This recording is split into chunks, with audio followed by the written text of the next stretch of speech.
The following podcast is recorded and produced by Emerge, a media creators co-op, in affiliation with the network at bicbp-radio.com.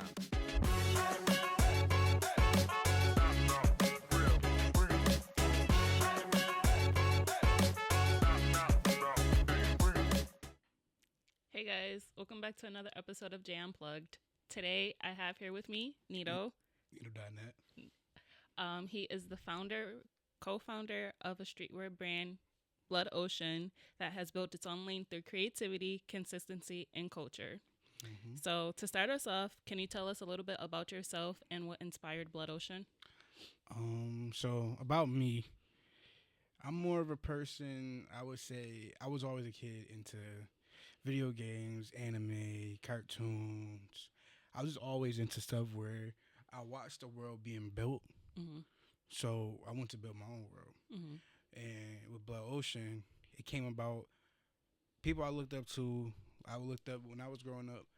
My dad had me listening to a lot of like different rappers. My dad had me listening to A$AP Rocky, Travis Scott, Kanye, Jay-Z. He had me listening to T.I.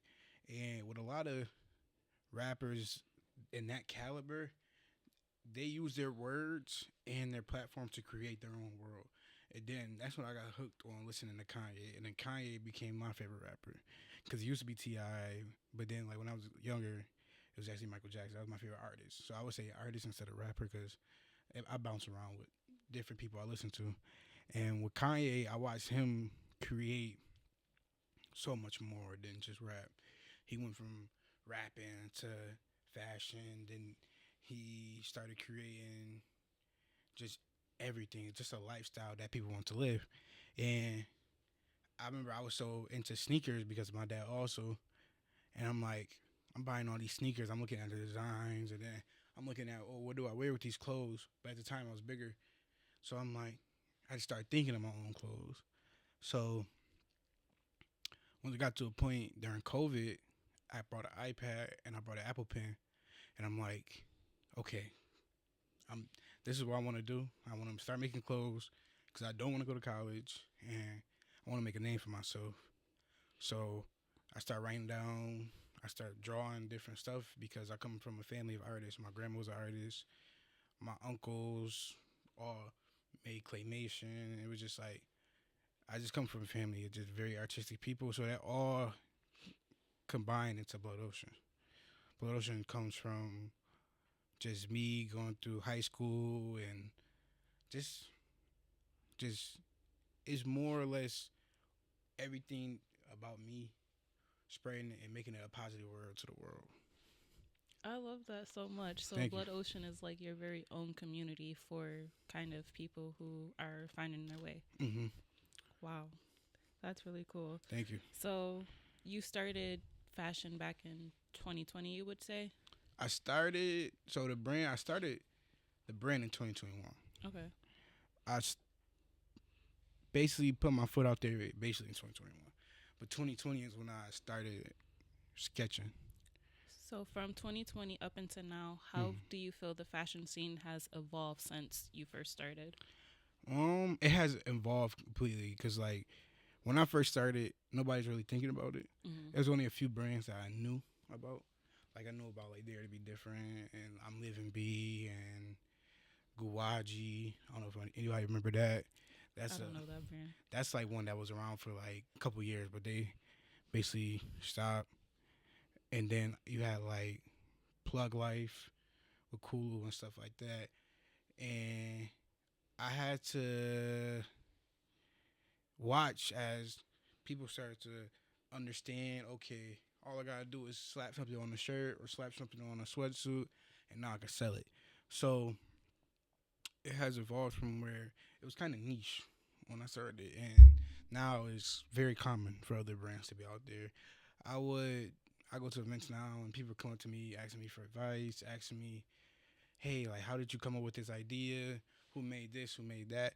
And sometimes I got to give them a very flat answer, to be honest, because a lot of people are looking for something I didn't have, and it's basically like sometimes, like if it's real genuine people, I would give them good advice. Mm-hmm. But if people just looking for a cash grab, it's just like, I don't know. But sometimes I gotta learn.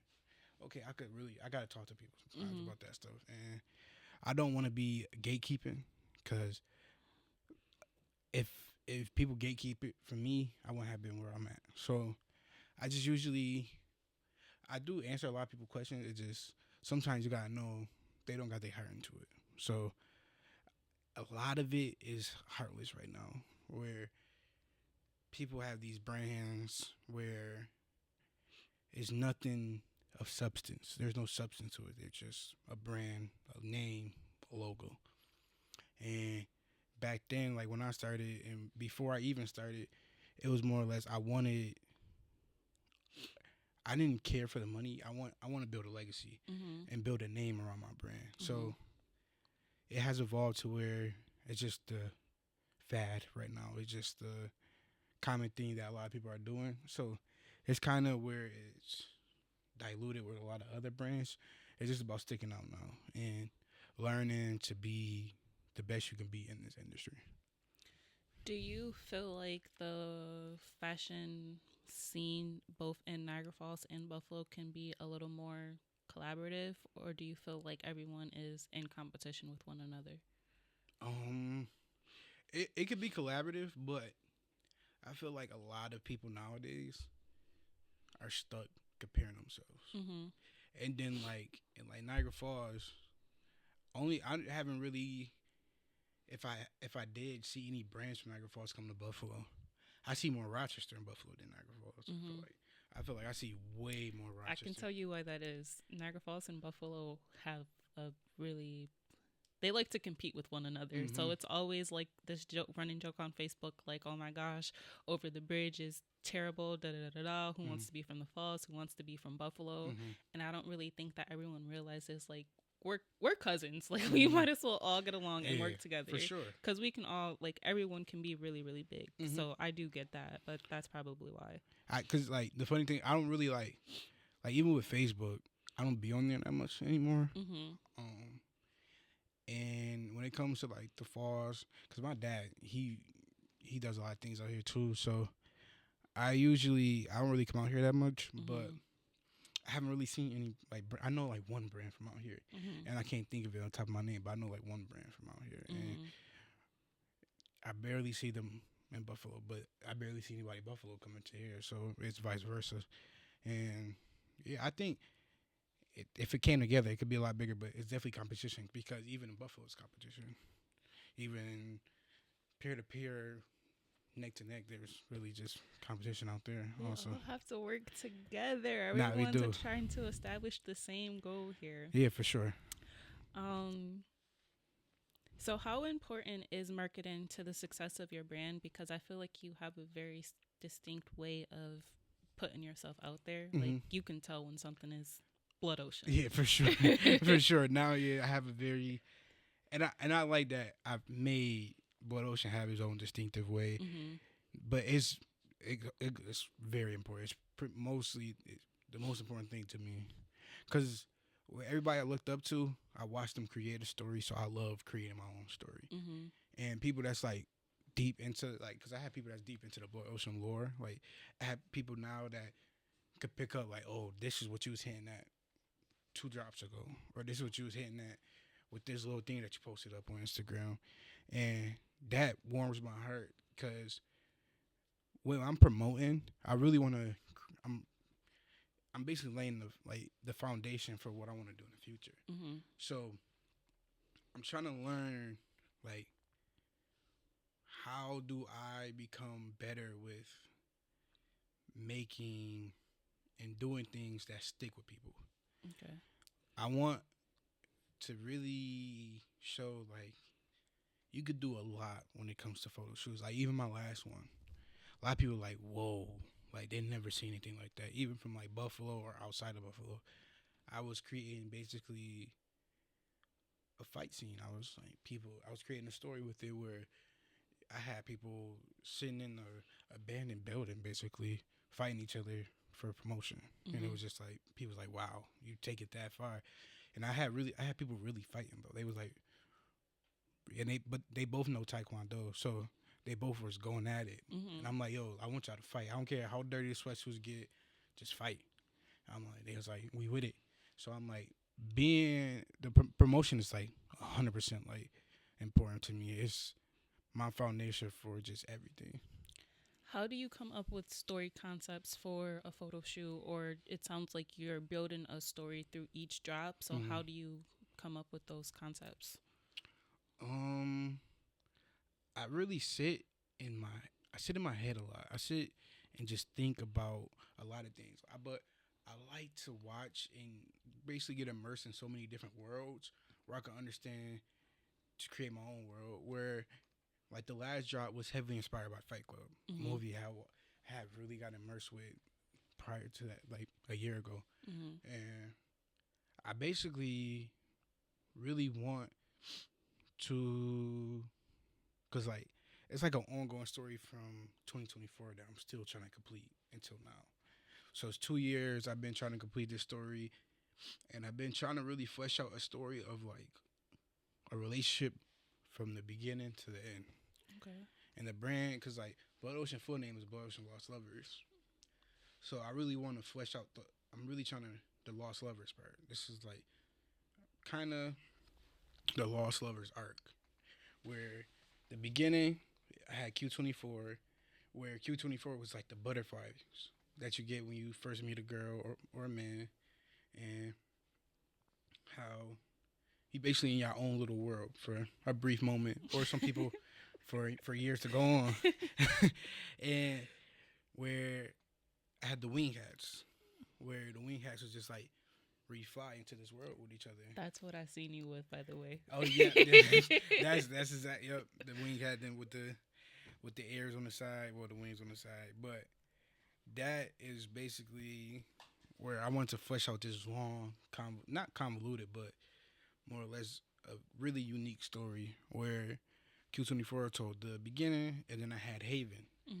Haven was based on just women in general. That was more women's based, but that's just because I'm looking at it from a man's perspective. And where Haven was basically showing, okay, now you have this woman in your life, and she's your safe place. So all the clothes, it was all soft to the touch. They had a lot of things basically that shows the comfort of women, and so women could be comfortable in it. And so then my next, like the sweatsuits was showing, was like not a sequel to it, but it was kind of like a prequel sequel. It was showing like something like the internal conflict of the man that, okay, now I have this woman, but now I'm having these internal battles where, okay, she has great qualities, but she has some horrible ones too. To where I want to end that story with my next drop, where I can't say too much, but I want to basically, I changed it a few times, but it's kind of going to be like a self-titled drop. Okay.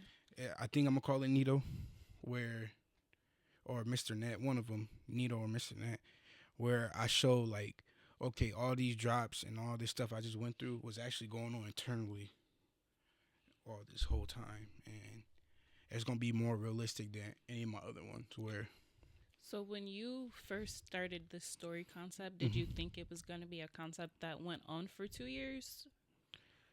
No. Okay. No, I didn't, because I wanted to get it out quickly. I wanted to get it done very quickly, but then as I was growing as an entrepreneur and as a brand owner, I learned, I'm like, okay, I want to actually flesh this out more. And I want to have people clamoring for what's next.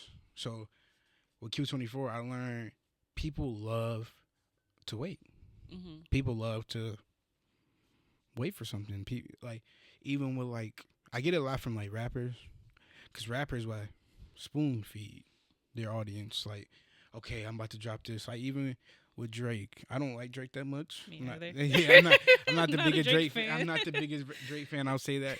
But with Iceman, he was really good with the marketing. He had people clamoring. He had people saying, "Oh, I can't wait for Iceman Day." And then, like, one of my other favorite rappers, Playboi Carti, he has people waiting for years. People are screaming at his shows, drop, drop, drop. So that's where I learned, okay, I got to spoon feed. I don't got to show my whole plate. I'll give y'all a little piece of it. I think in today's world, we have kind of gotten spoiled with the way that things get dropped, because realistically, you're not supposed to hear a new album every 3 months or 6 months. Like realistically, it should take a year or 2 years, because for sure. you know that it's actually like a story behind it, or they're taking their time. Whereas if you drop an album in 3 months, like, you're just feeding me BS. Like, you didn't even care about what you're putting out. No, there's no love and care. So I actually respect the fact that you take your time to like build the story, and you're like, okay, like, this is a 2-year story. Can you guess what's coming next? Like, that's actually so fire. Thank you. I appreciate that. Appreciate that, for real. So speaking to Blood Ocean's success, what do you think has kept you so successful over the years? The creativity. I'd say that. Because, like, I definitely had downtimes. I had times where I didn't drop for a minute. But every time I came back, I was doing something more creative each time. Because, like, with the hats came at a point in time, make or break. That I didn't know what I was going to do. And I remember I always been obsessed with this hat from her name, from the character from this anime from Dragon Ball Z, and her name Orale. And the hat just captured me because it got wings on the side, but also Mario got wing hat too. And I'm like, I want to bring that to life.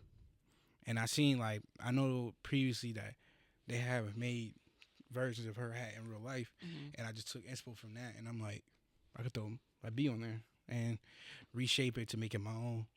And from that point on, people have been addicted to that hat. Like, I get asked about the hat once a day or more. Like, I get how much that hat has resonated with me. It's just like, wow, because I haven't dropped that hat in 2 years. I'm bringing it back this year, I was though. going to say, I can guess what's coming next. I'm bringing it back this year, and I want to do a very special way of doing it. I'm going to drop 2 of them. I'm going to drop 1 at a time, though. I usually drop 2 at a time, but I want to do it a different way, where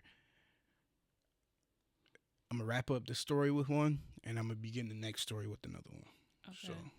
So let's get into how you manufacture your products. Like, is it handmade, or do you have to design it and then send it to someone, or design, send it to someone? Okay. And what is that process like? My creative process is very sporadic. Because I'll look at a lot of images. I consume a lot of art on a daily basis. I'll look like, even though I know a lot of people would be like, everybody copies stuff from everybody, I just look at like Pinterest and stuff like that, just where I could capture a feel for it, but I won't copy exactly what I see. And with my logo, because I like to call it the wing logo, but it's really the Pegasus logo. That's the real name for it, the Pegasus logo. It's the bee with the wings, with the halo. And with that logo, I just look at that logo a lot and be like, how can I warp this to anything? And that logo, it has become like the foundation of, okay, you see that logo, you know it's Blood Ocean. And because Blood Ocean is it's not an easy name to swallow.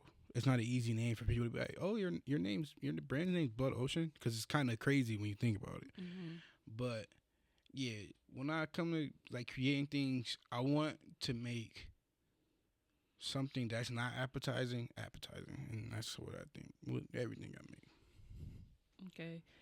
So how long does it take for you to get a clothes from a manufacturer? About 2 months. Oh man, does that have you anxious while you're waiting, or have you been working with the same person for a very long time that you trust them enough? Now I have one that's very reliable. Okay. In the beginning stages, complete stressed out over drops and stuff, and with the hats, that's why I haven't got new ones, because the manufacturer I was working with for the hats, I've stopped working with them. So I found a new one where I'm putting my faith into it, and that's why I've been kind of scared to even drop them, because I don't know if anybody can recreate that magic that they did. Oh, yeah. So with these next ones, I really want. I like. I'm showing. I'm like, yo, can I recreate this? I'm like, I sent them everything. I sent them images, because I got the exact way I want the hats to fit now. So I'm like, yo, I'm giving y'all like my bread and butter right now. So yeah, it get anxious sometimes, but most of the time, no. But one thing I have ran into, because it used to be a lot quicker, but we do have the man in the office, so it went from a month to 2 months now because of tariffs and like just how things are shipped now lately, because everything's backed up because of all the stuff that's orange going man. on. Yep, the orange man. Has this affected the way you price your items? Right now, no. Okay, that's good, because I know a lot of people have went on to like they had to raise their prices in order for them to make a profit back. So that's good that you can keep everything the same. Yeah, because my manufacturer has worked a way around it. That's why it takes longer, because it used to take a month and then they do 2-day shipping. Okay. But now it's a month and then a month shipping, but they work the way where I don't got to pay tariffs and stuff like that. Oh, so that's fire. Yeah, so I could keep my prices the same, but also I'm in it for the creativity, but now I'm doing it full time. Like, I don't work anymore. I don't have a job anymore. So I do got to start taking that into consideration. But right now, I haven't really changed my prices. No. What is that like being your own boss? It's different. I haven't worked for 3 weeks now. Okay. So I quit my job and I put everything on me. And it's different because now I'm doing more stuff than I ever did before. Like, now I got time to do, like, even like with this podcast today, I used to not have time to do that. I used to be working 5 to 6 days a week. So I would have to really plan out my 1 day off or my 2 days off. But now I got every day off. So it's just like, I got to learn, okay, I got to utilize each day properly. But actually, sometimes I could take a rest day. I could have a day where I could just sit back and relax and just think. And just, I like to do a lot of thinking. I like to watch a lot of movies, so I could sit back, relax, and watch movies or just clear my head. Because I would say with working, I had to work every day. And then, like Monday through Sunday? Yeah, like I didn't. Some days, yeah. So, because sometimes I would work. I have like one of my shifts, like one of my work schedules before I quit was I had 1 day off. No, I had worked 6 days, 1 day off, and then another 5. So I was just like, okay, I can't even mentally function with this. Yeah. Because I would go into work, and then I was getting like ridiculed at work all the time. Not ridiculed, but more or less picked apart. So I'm just like, my mental health was deteriorating working there. I'm like, I can't work here no more. I was there for almost 4 years. So I was like, yeah, I got to figure something out. And just, I came up with a plan, and I just put it all on me. Do you think that maybe they were like coming at you because they see the potential that you have? I feel like this is an issue that I've had previously where like my previous job, just there was so much conflict with what I was trying to do outside of work, you know, because I want to build a life for myself, and they're just like, no, not happening. I feel like sometimes people, intimidation, like, do you feel like it was an intimidation thing? Nah, like, exactly what you're saying. Like, I feel like with my job, they was like, okay, you're doing all these things, but we need you here. And they kept saying that to me. I'm like, well, I have my own life. Like, right. And I was working at Spectrum. Okay. And so, working there, you know how most jobs you have a staff of about at least 10. It was so only like 2? 4. It's only 4 of us. Oh, man. 4. It was 5 of us, but then 1 had to transfer, so it was only 4 of us and 1 trainee and 1 boss. So imagine a job where it has to be at least 4 people a day. Trying to work with that schedule there. Now they only have 3 of them. Well, they have 4 now again, because they found a replacement for me already. But it's like, how They be can trying to replace you so fast. no, they do, they do. But I feel like they was trying to make sure they had a replacement because it was just a writing on the wall with me. Mm-hmm. Because they were watching me and like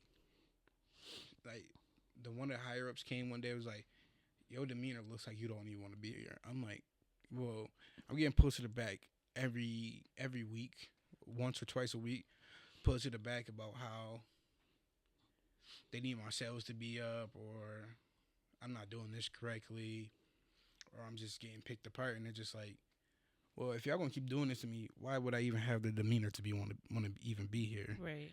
And then it just got to a point where it got unbearable. And then my coworkers would be telling me what was being said about behind my back, and then they didn't want to approve certain vacation days for me.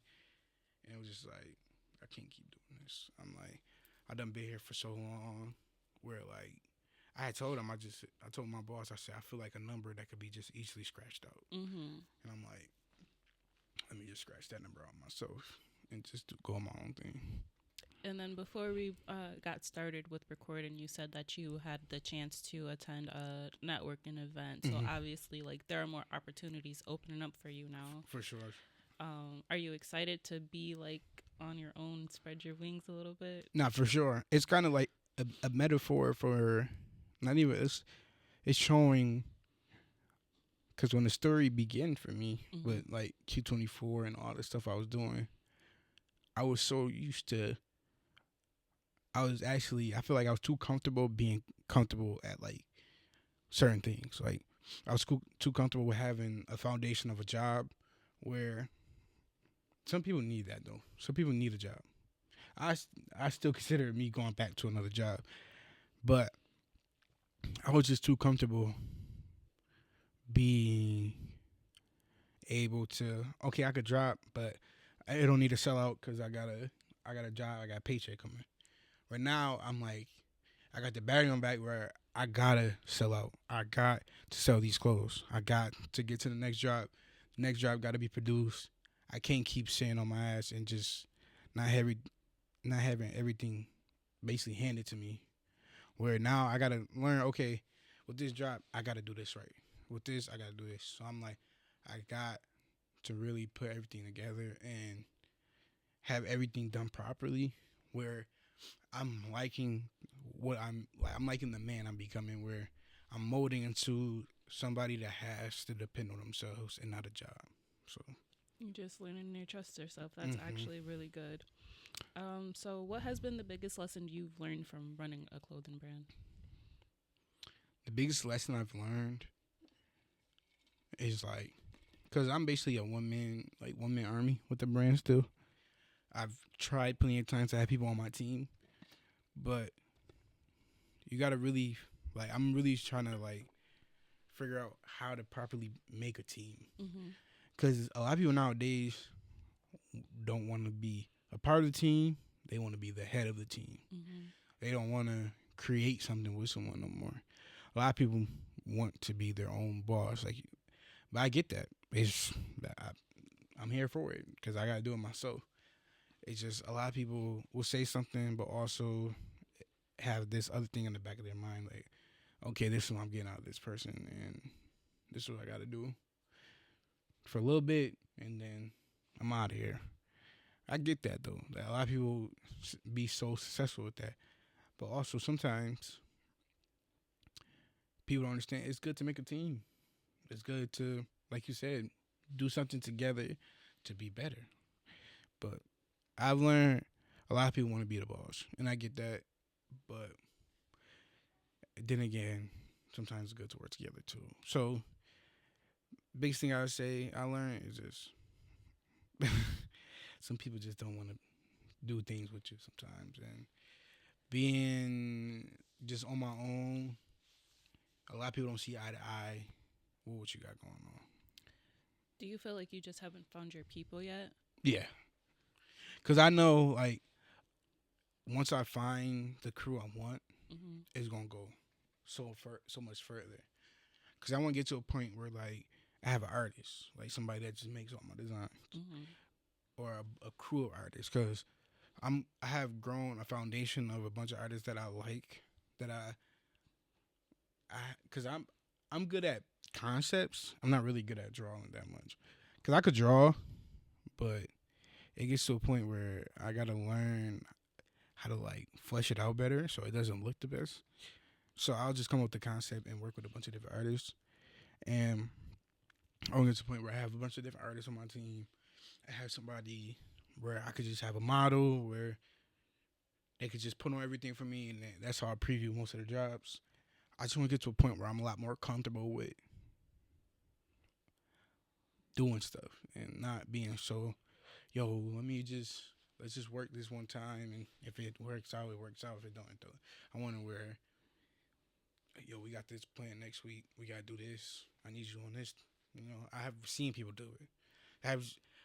I'll give props to my friend Khalil that runs Buffalo Fashion Week. Everything is like a running machine. He has people delegated to this. Sometimes, like, even when I work with him, he's not there, but his team is fully doing what he wants them to do.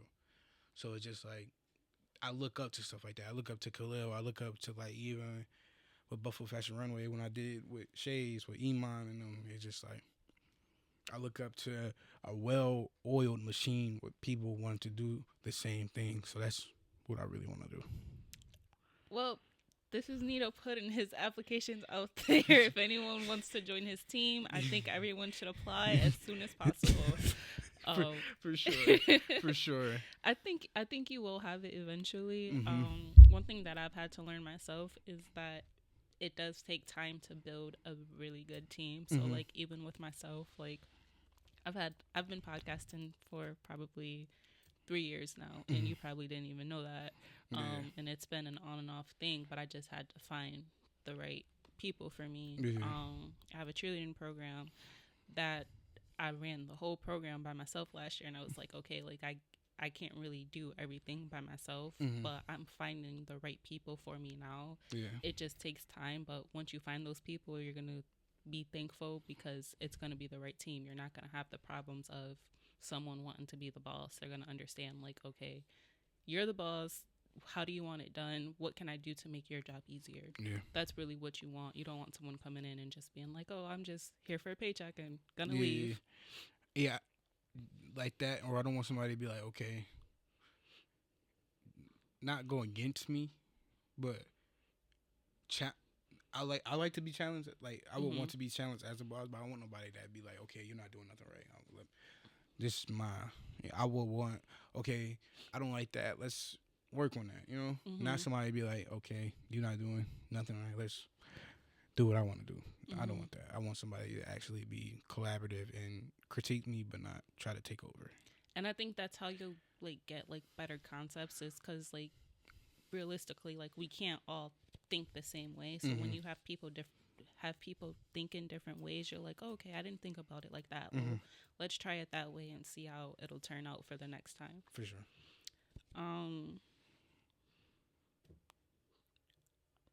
What's next for Blood Ocean, and what can people expect from the brand in the future? The next thing I'm doing is the summer drop with the wing hats. I've been very present. I'm gonna drop those. So, and then after that, I'm taking not a big shift, but I'm taking a more, okay, this is what Blood Ocean's about, where I'm introducing so many new concepts with Blood Ocean after this drop. Because Blood Ocean was very much so a brand of creativity, but it didn't have, I feel like I didn't have a lot of things that I want. Like I've been teasing a mascot for a long time, but nobody know. Or I've been teasing a lot of things that nobody even been picking up on. Only a few. Like some people, I have friends of mine that will comment certain things like under my posts because they know I'm teasing this in the future. And like I've been having my favorite animal is a red panda. Okay. And that's gonna be a very key thing that's going forward into Blood Ocean. I love animals. I don't have I'm not a super animal lover, but I love animals. Where I want to incorporate something besides me and the stuff I went through into Blood Ocean where people can grow their own connections with it, where they can have their own type of love outside of the stuff I went through. Is red your favorite color? Red is my second favorite color. Okay, what's your first favorite color? Pink. Pink. Okay. Yeah. Pink's my favorite color. Yeah, Hence why but we're on the pink side. When I seen the set, I'm like, this is a fire set because I'm like, I love pink. Yeah. Why is the red panda your favorite animal? Red pandas. I love red pandas because I like with anything I do. I love it, like, because with cartoons it's all like very appealing to the eyes, and I've grown to like stuff like that. Like a lot of my favorite Pokemon is Mew, and then with red pandas, they're unique looking. You like, there's not really a lot of animals that like the red panda except for like a raccoon. Raccoon's like the other side of the red panda, but red pandas are really like adorable to me. I mess with red pandas just because they do a lot of unique things. Sometimes they walk on their legs upright, and then I don't know. I just really like red pandas, and then I really grew to love red pandas a lot. I don't know if you ever heard of the Disney movie Turning Red. It's it's a really good Disney movie. It has a metaphor for like, the movie is about a little girl. Okay. And I'm gonna have to watch it. It's really good because Turning Red is about basically a woman going through. I can't think of the word. Basically, a woman growing up and dealing with figuring out they got a period. That's why it's called Turning Red. Coming into womanhood. Yeah, coming into womanhood, and Turning Red is basically a metaphor for the period. And like when she gets mad, she turns into a red panda. So. I like that. Yeah, I'm definitely going to have to check that out. It's a great movie. So before we go, can you tell us where to find you on any social medias? You can find me on Instagram at Nito.net. You can find me, I'm getting better with TikTok with Nito.net also. And then I'm about to start posting on YouTube. It's called Mr. Net. And then that's pretty much it for right now. I'm excited. Thank I'm you. going to tune in on TikTok. Yep. And then before I go, I would just like to announce that we will be hosting, the Creators Pop-Up Experience here at Emerge, July 25th from 4 to 6 p.m. If you'd like to attend, all you have to do is RSVP. It's completely free, and I hope to see you all there. Fine. And that was another episode of Jy Unplugged. Have a great day. I mess with that.